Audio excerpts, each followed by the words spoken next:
Hello! Welcome back guys! Tara, samahan nyo kaming kumain dito sa Lutong Pinoy Restaurant ng London. So, ayan na nga.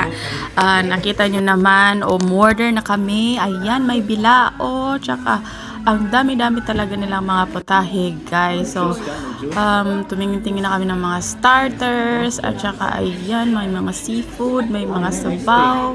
At, kung ano-ano pa guys. So, ayan ang kanilang prices din. So, abot kaya lang naman din. So, ayan, tara na. Ayan na nga ang aming order. Isang lumpia at isang order ng chicharon bulaklak. So, crispy and mainit-init pa. Ayan, at nilafang na namin guys. At, ayan, tingnan nyo naman. Ayan, nagkagulo yung mga kids namin. So, sobrang sarap talaga nito guys. So, hindi nila alam kung ano yan. Chicharong bulaklak na yan. Basta, gusto lang talaga ni daddy ng chicharon bulaklak. Matagal na guys.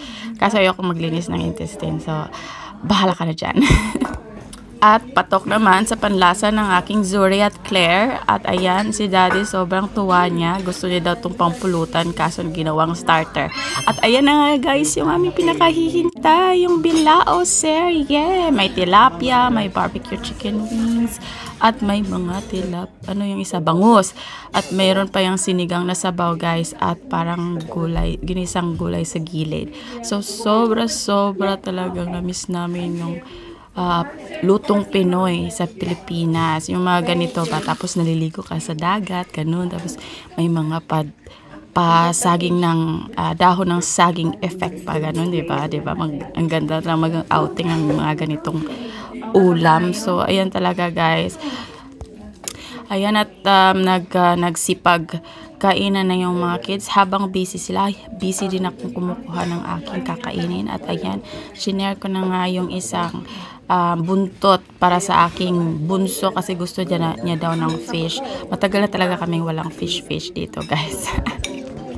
Minsan kasi kailangan mo ma-pre-order yan o kaya pumunta ka talaga sa wet market ng maaga. Di tulad ng sa Pilipinas, diba? Kung gusto mo lang lutuin, pupunta ka lang ng market anytime. May mga sariwang isda sa merkado. So, ayan nga, parating lang kami yung mga ready-made or kaya yung mga frozen food dito sa mga groceries nila. So, kaya na-miss talaga namin itong ganitong klaseng food guys. So, alam niyo naman dito sa abroad, ang mahal-mahal kasi ng ticket pa uwi. Kaya hindi pa kami makauwi ng Pilipinas. Marami pa kaming inaasikasong visa. So, actually, galing kami niyan sa Philippine Embassy para i-renew ng passport ng mga kids. Tapos, ako naman ay magre-renew ng visa. Of course, para ma-prolong yung stay natin dito sa abroad. So, ayan. Yan yung kaganapan ng aming buhay. Sobrang busy kaya minsan lang talaga kami nakapag ganito guys. So, kaya pag may naganap ng mga ganito, sobra talaga naming sinusulit. So, kaya once a year, minsan lang kami merong matagal na annual leave. Tapos, nag-suspend lang kami ng mga 2 to 3 days, maximum of 4. Tapos, sobrang laki na talaga na nagagastos namin. Alam niyo naman, 4 yung anak namin. So, 6 miyembro ng family, parang isang barkadahan na din kami guys. So, 'di ba? Ang laki ng gagastusin. Kaya yung style talaga namin ay ayan, duty, tapos ipon-ipon, tapos ipang spend din namin for holiday. So, actually, parang double purpose to, birthday ni Claire, tapos visa renewal, at saka gala-gala na din para tipid, di ba? So, alam nyo naman, mahirap ang mag-abroad, hindi lang talaga tayo, dahil may trabaho tayo dito, marami tayong pera, hindi ganun marami tayong bayarin. So, pasensya na po sa mga hindi ko napapautang at hindi ko napapadala ng pera yung mga magulang ko sa Pilipinas or mga kapatid ko. Magsikap muna kayo dyan dahil nagsisikap din po kami maigi dito. At saka minsan lang po kami nagaganito. So, well, pang stress relief na din. Tapos yung gastos pa namin, hindi lang peso, pounds din. So, mahirap talaga guys. Kaya minsan lang talagang naging ganito. Masaya, mag-spend ng malaki, tapos masaya after nga. Yan tayo eh. So, ayan, back to business. Lafang muna ako, guys. So, actually, guys, ayun, dahil nakita ko talaga itong isda, iniisip ko kung paano ko to kakainin. Yung gagamit ba ako ng kubyertos o kakamayin ko. Tapos, yung nakita ko mga Pilipino, Pilipino lang din naman to. Ay, kakamayin ko na to. Kasi bilao din namin. Kamayan serye tayo ngayon, guys. Gusto ko itaas yung pa ako, diba? Yung makain tayo, yung parang nasa bahay lang komportable, pero nasa restaurant tayo. Kaya, hello. So, ayan, guys. Kain-kain. So, marami pang burluloy si Manay. Pero, ganyan lang yung, hindi talaga yung ganyan yung pagkain ko ng kamay. Pero, parang arte-arte ng kulwari, di ba? So, ayan, guys. Sobrang sarap talaga ito. Meron akong pork barbecue grilled. Pork barbecue. Tapos, yung isang kinuha ko yung, yung bangus yata yun.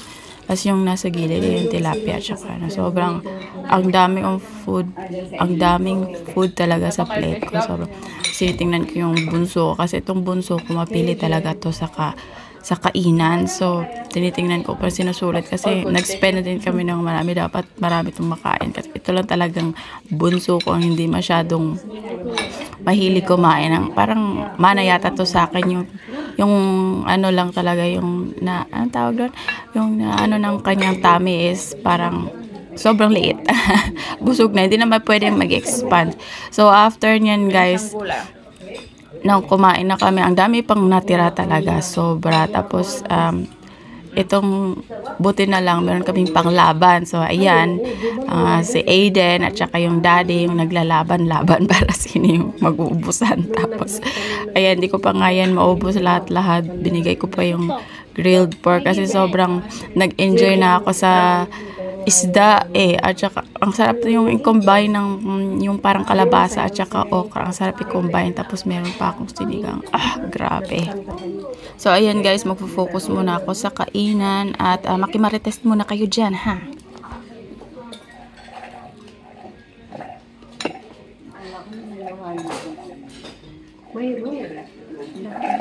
May pestong, ha.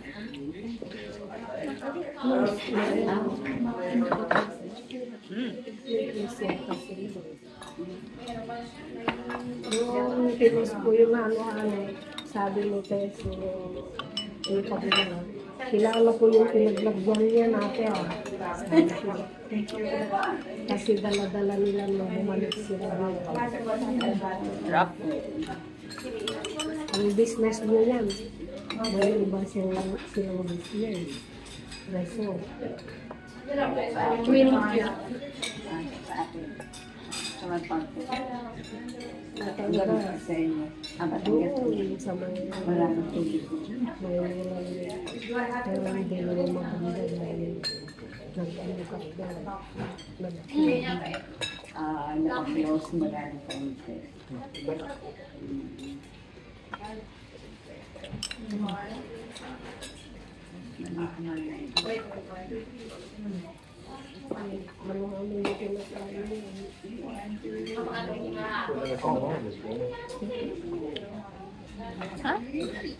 So, ayan, narinig niyo yun. So, ayan, guys, tapos na kaming kumain. Ang ending ay ang dami pang natirang ulam. Kaya nag-ask na ako ng dalawang food container sa waiter. At, ayan, nilagay ko na yung lahat ng sabaw. Sayang naman, no? Pwede pa yung pagkain mamayang gabi pag uwi namin. Tapos, ang dami-dami pang isda kasi di ko naman maubos yun. So, ayan, tinabi na nga at ito na ang aming order na dessert. Hello. Kasi guys, sobrang init dito sa London. Buti na lang di maulan-ulan. Nung last week kasi ang ulan-ulan. Tapos nung pumunta kami ng London, timing na mainit. Kaya ayan, patok na patok talaga ang halo-halo dito, guys. So, lahat ng mga Pilipino pumupunta dito ay umorder na ng halo-halo. Nag-pick hour na siguro. Tara na, cheapest, Yo guys, 2076.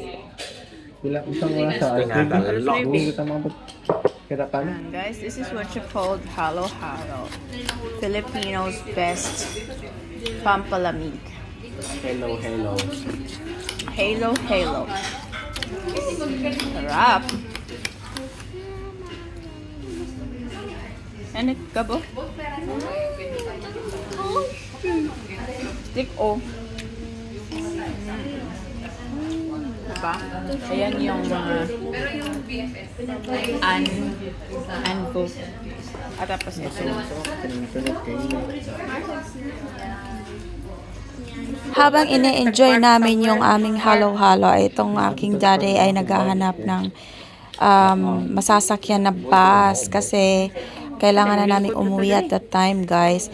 At sobrang aga pa niyan. At yung nabook niya na ticket ay 9:30 kasi nawala na po yung 6 o'clock. Then ayaw din naman namin yung oras na yun kasi gusto pa namin mag-spend, din namin alam kung anong until kailan kami dito, guys.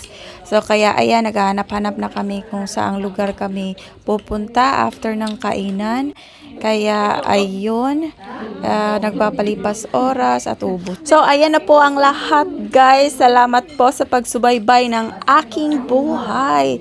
Sa uulitin, salamat sa panonood. See you again!